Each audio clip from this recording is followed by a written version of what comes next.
You know the reason why I'm not a part of no esports team. You really want to know, like, why I'm not, or why I'm not even trying to like be a part of no team. I'll break it down to you.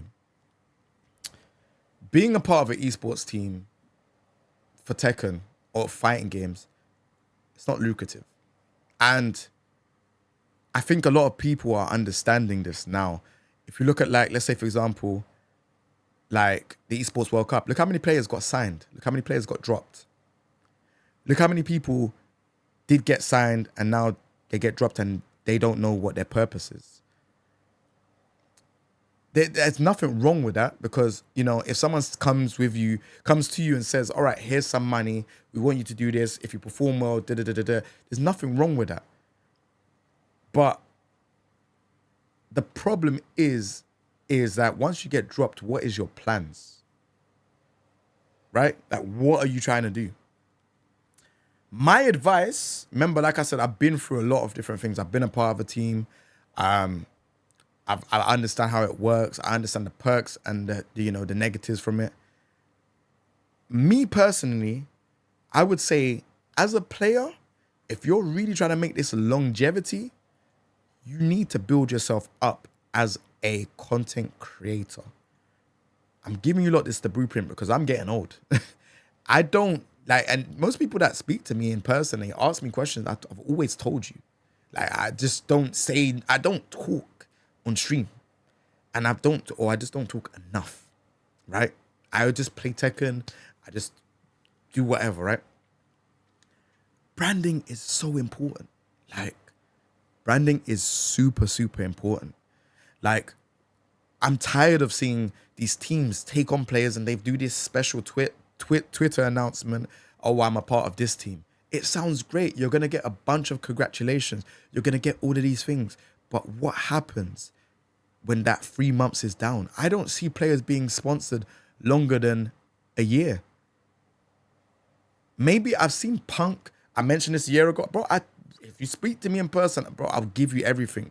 I hold nothing back. Like I said, you see this side of me that you're seeing now on stream, you get a lot more in person if you speak to me as a person. You'll be like, rah, how does this work? I'll tell you. Do you get what I'm saying? How do you do this? I'll spit free games for no reason. I'll just be like, all right, cool. You need this help? Cool. This is what I do. And this is how it works for me. Being a part of a team and, having their jersey. Think about it like this, yeah? Think about it like this. I'm wearing a jersey now, yeah? It says this company, that company, that company, that company. Say, for example, if I had like Papa John's on my t-shirt, I am wearing this t-shirt, right? Bro, I still have to pay for Papa John's. So you're promoting a brand for free. Because most of these players are not getting a salary, right? They'll probably get flown to a country, maybe get your hotel paid for, if that, right? But you're not getting paid. This is the whole point that I'm trying to say. They use players for free advertisement. And I don't think that's right. You can't have a sponsor that has a top, like, you got this t-shirt on and they're saying, oh yeah, you've got, let's say, for example, Alienware randomly, but then you don't get an Alienware laptop. You're not getting anything out of it. Yes, you get to compete in that tournament, but bro, think about it logically. You are a walking, those people that walk with those McDonald's signs and this, that, and other, they get paid to do that. Even if it's not that much money, they still get paid. And they're probably getting paid more than you. Right? Think about it. They're walking with a sign saying McDonald's is here or KFC's there or whatever. They're still getting paid. That's just the be-all and end-all. These players are getting sent to stuff, and you're not getting sent to that many tournaments. You might be 2 or 3. What is that? So I would say, like, me personally, why I have not joined no teams. I've had team talks quite a lot of the times. I just haven't said. I haven't said at all. And the reason why is because, number one, I don't want to be tied behind no team. Right now, I definitely don't want to be tied behind no team. Purely because I like the freedom of working with any other brand that I want to work with. If I want to work with Shaw, for example, I have a whole new setup. Like, again, nothing I say is a lie. Like, everything I've done and what I've accomplished is all there. I had something with Rode before. The mic I used was a Rode mic, you know? Now I use Shaw. I have a whole Shaw headset, the whole setup. Like, I couldn't do that if I was a part of a team. When you're a part of the team, you're locked behind who they use. If they have a headphone sponsor and it's, I don't know, something that's budget, you have to wear that on stream. You have to do everything they say, right? And I'm not like, again, love it or hate it, that's your job. You can't change anything, which is why I say you have to figure out, like, you know, who you are. Where do you want to be as a brand? Where do you want to be as a player? Look at JDCR, for example. JDCR was a part of Echo Fox. Look at JDCR now. JDCR looks expensive. Why? He's streaming. He's making YouTube content. Look at Punk. If Punk was to leave his team now, Punk is expensive. He's got a very good YouTube channel. He's very good on Twitch. He's very good on Twitter. He's expensive, right? Like, brands want to get to him because he has what he's built. Brian F, look at him. He's expensive. He doesn't even need to have a team. He's doing well. And that's what I want to try and get over to you lot in the UK. You lot as fighting game players, or even just whether you play Call of Duty, Apex, or whatever, build what you need to build. That's it. Free game. I'm not, you know, I just want you lot to, I want everyone to win, bro. That's it. I don't gatekeep nobody. I just personally, for me, I don't believe in having exclusivity unless I'm being paid money. And number two, my thing is, I am not wearing no t-shirt unless I'm getting paid. That's it. I'm not wearing no t-shirt unless I'm getting paid, bro. If I have a t-shirt with some sponsors, there needs to be money. 1,000%. If there's no money, then it's okay. Bearing in mind, I haven't been a part of a team for like 7 years. I've done this full time for a while. All right, so the questions in the chat: How would you become diverse on other platform rather than just Twitch? Personally, if you want to become diverse, I would say the platforms you should use is TikTok, Twitter, YouTube, and Twitch. You can use Instagram, but I don't see how Instagram is useful to gamers. I'm not gonna lie to you.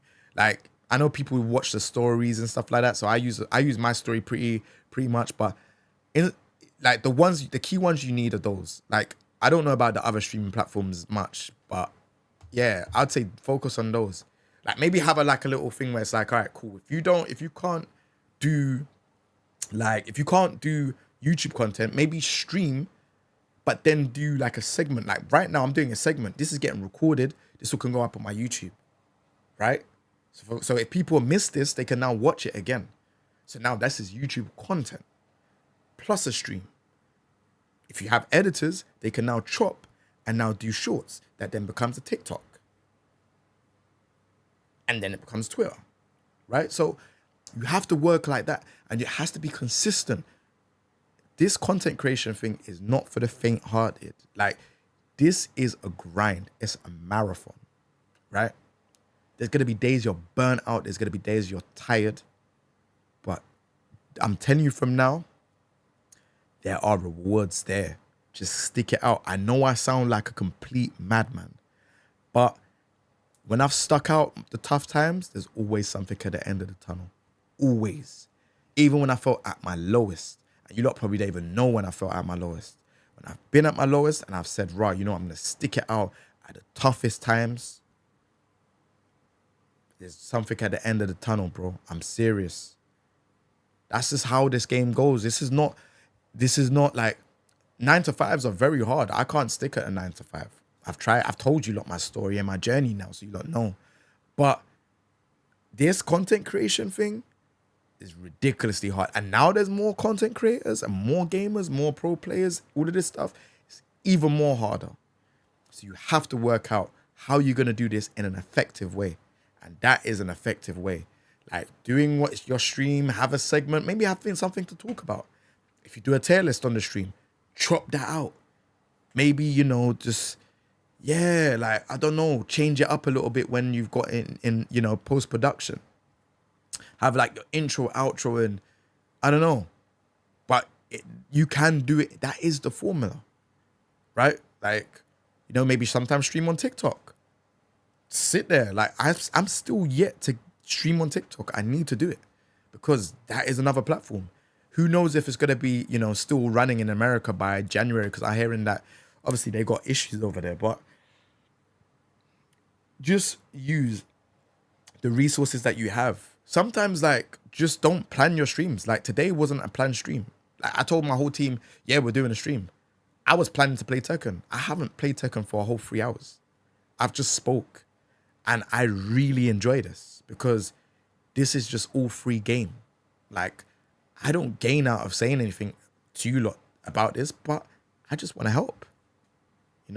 For people that want to do creation, or for people that want to understand how, I've got to where I've got to, So I hope that helps, man. I hope that helps.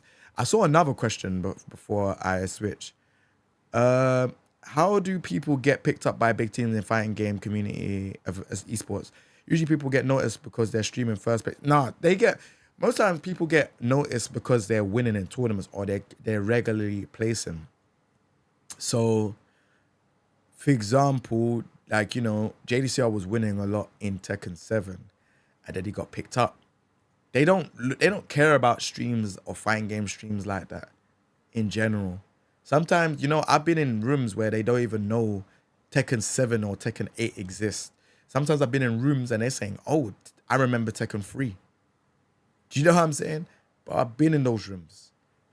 Like, and they're like, rah, what? There's a Tekken 8. What? What console is that on? I've been in rooms where they said Tekken 3 was on N64, bro. You'd be surprised. And I'm just like, no. It's on PlayStation. But if I'm lying, strike me down now. Beef for Techie, thank you very much for the happy birthday.